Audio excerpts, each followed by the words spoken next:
Bonjour, quelles sont les contre-indications à la pratique de l'œuf de yoni? Déjà, je voudrais rappeler que la pratique de l'œuf de yoni, c'est neutre en soi. Enfin, l'œuf de yoni est neutre. Ce qui va vraiment impacter sur ce que vous allez vivre avec cet outil, c'est la manière dont vous l'utilisez et c'est les informations que vous avez sur cet œuf. Alors, au niveau des contre-indications, il y a une chose aussi qu'il faut rappeler, c'est que l'œuf n'est pas magique. C'est pas un outil magique. Bien sûr que ça va vous permettre de vivre des choses incroyables si vous vous engagez dans cette démarche-là, mais ce n'est pas l'œuf qui va faire les choses à votre place et donc il s'agit de se mettre au travail. Les œufs qui vous sont proposés sont souvent de tailles différentes. Ces tailles répondent à des besoins particuliers et donc on va vous proposer une taille en fonction des symptômes que vous traversez ou des difficultés que vous traversez et puis aussi peut-être si vous n'avez aucune difficulté on va vous conseiller aussi une taille particulière d'œuf. Alors pour certaines personnes effectivement il y a des tailles qui sont contre-indiquées. Et donc travailler avec un œuf trop gros par exemple, eh bien ça pourrait être réellement contre-indiqué et faire plus de mal que de bien.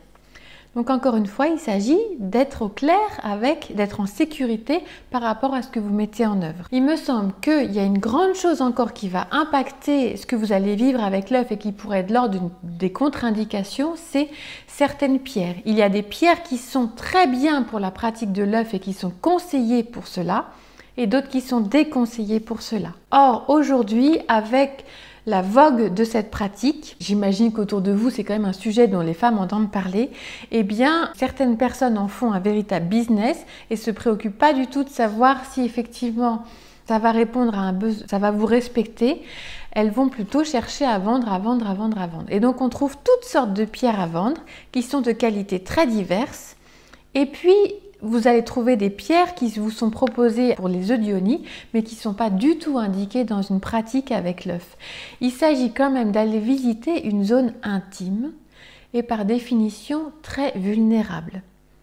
Notre sexualité nous permet, et notre sexe nous permet de vivre des choses absolument d'une intensité incroyable, des choses qui vont nous mettre en joie, qui vont nous permettre de vivre des vibrations très fortes et donc vont largement contribuer à notre bonheur.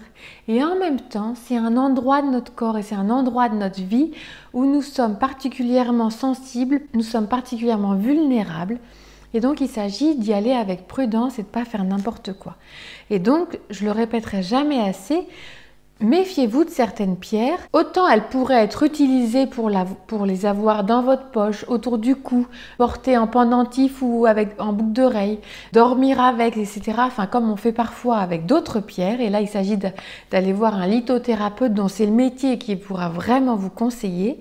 Autant pour une pratique qui met en lien, qui met en jeu votre sexe, il s'agit d'être prudente. Certaines pierres sont bien, sont indiquées et d'autres sont contre-indiquées. J'évoquais aussi la qualité de la pierre. Il s'agit vraiment aussi de vous renseigner sur la pierre que vous allez acheter. Aujourd'hui, certaines pierres font l'objet de contrefaçons, de traitements chimiques, de teintures, voyez, pour faire croire que ce sont des pierres véritables. Si c'est le cas, voyez, ça veut dire que tous ces traitements chimiques, vous allez vous encombrer avec.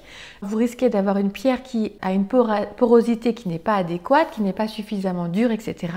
Et donc là, vous prenez des risques quant à votre santé sur le développement de bactéries, de microbes, etc.